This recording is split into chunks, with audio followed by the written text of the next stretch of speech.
વિધાનસભાના સત્ર દરમિયાન પ્રશ્નકાળ અને પ્રશ્નકાળ બાદ જે પ્રકારની ચર્ચાઓ ફ્લોર ઉપર કરવામાં આવી, પ્રતિપક્ષના સન્માનિત સભ્યોએ કેટલાક મુદ્દાઓ ઉપસ્થિત કર્યા છે. આમ આદમી પાર્ટીના સન્માનિત ધારાસભ્ય ઉમેશભાઈ મકવાણાએ ફ્રી વીજળી આપવા માટેનું સૂચન કર્યું છે. હું માનનીય સદસ્યશ્રીને કહું છું કે થોડા દિવસ પહેલા જ દિલ્હીની અંદર તમારા જ શાસનની સરકાર ફ્રી વીજળીના મુદ્દે બિલકુલ વીજળી નહીં આપવાના અભિગમને કારણે દિલ્હીની જનતાએ તમામ આપની સરકારને કેવા પ્રકારનો જાકારો આપ્યો છે. અને એટલા માટે હું રાજ્ય સરકાર, ગુજરાતની રાજ્ય સરકારને અભિનંદન આપું છું કે ખેડૂતોને બિલકુલ યોગ્ય ભાવે, વ્યાજબી ભાવે વીજળી આપવાની સાથે સાથે જ્યોતિગ્રામ યોજના મારફત ગુજરાતના તમામ નાગરિકોને ઇનઇન્ટરપ્ટેડ વીજળી 24 કલાક વીજળી આપવાનું પુણ્ય કામ ભૂપેન્દ્રભાઈની સરકાર કરી રહી છે.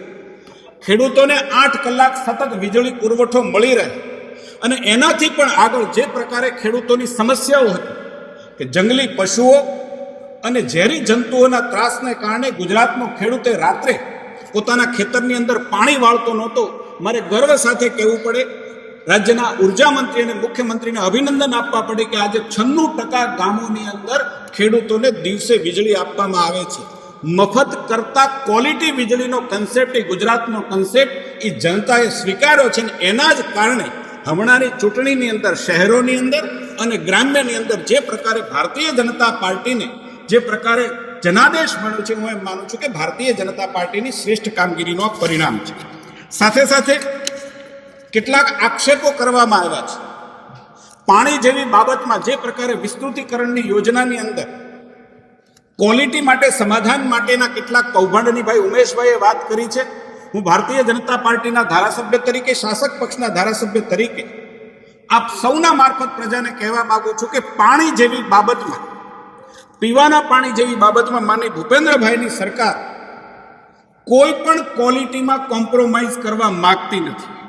આવા કિસ્સા માત્ર બોટાદ વિસ્તારની અંદર નહીં પણ ગુજરાતની અંદર ક્યાંય પણ ક્વોલિટીની અંદર, ગુણવત્તાની અંદર કોઈએ બાંધછોડ કરી હશે તો આવા કિસ્સાની અંદર માત્ર કોન્ટ્રાક્ટર નહીં, અધિકારીઓની પણ જવાબદેહી ફિક્સ કરી અને ભવિષ્યની અંદર કોઈ પણ જગ્યાએ આવા કિસ્સા ધ્યાનમાં આવશે અને સાબિત થશે તો એને કડક કાર્યવાહી રાજ્યની સરકાર કરવા માટે તત્પર છે.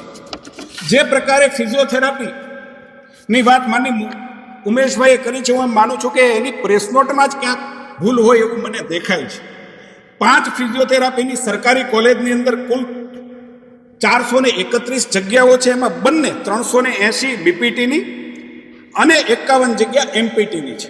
જ્યારે ખાનગી કોલેજની અંદર 4280 બીપીટીની અને એમપીટીની 484 જગ્યાઓ છે. આખા ગુજરાતમાં અત્યાર સુધીમાં પર્યાપ્ત માત્રામાં આપણી પાસે આ ફોર્સ છે, ફિઝિયોથેરાપી ડૉક્ટર છે. અને આજ સુધીમાં 21,668 જેટલા રજિસ્ટર્ડ ડૉક્ટરો આપણી પાસે છે. એટલે એમની ચિંતા છે, પરંતુ ગુજરાતની પાસે ફિઝિયોથેરાપિસ્ટની પૂરતી ફોર્સ છે. જે પ્રકારે અમિતભાઈ ચાવડાએ રાજ્યના જાહેર દેવા વિશેની વાત કરી છે, હું એમ માનું છું કે કોંગ્રેસ માત્ર પાણીમાંથી પૂરા કાઢવાનું કામ કરે છે. પ્રજાએ જે પ્રકારે એને જાકારો આપ્યો છે એમાંથી પણ શીખવાને બદલે જે પ્રકારે ફ્લોર પરની સકારાત્મક બાબતોમાંથી પણ કેવી રીતે પાણીમાંથી પૂરા કાઢી શકાય એનો આ ઉત્તમ નમૂનો છે. રાજ્યના દેવા વિશે એમને પ્રો રેટા પ્રમાણે ગણિત મૂકી અને 5 વર્ષ પછી, 7 વર્ષ પછી રાજ્યનું કેવું દેવું હશે એની વિગત કરી છે. મને આનંદ થાય કે સાથે સાથે માનીય અમિતભાઈ ચાવડાએ 5 વર્ષ પછી રાજ્યની પ્રગતિ ક્યાં હશે એનો પણ જો આંકડો આપ્યો હોત તો મને આનંદ થાય. મારે કહેવું છે માનીય અમિતભાઈ ચાવડા, આજે ગુજરાત એવું રાજ્ય છે કે જ્યાં બેરોજગારીનો દર 1.1% છે.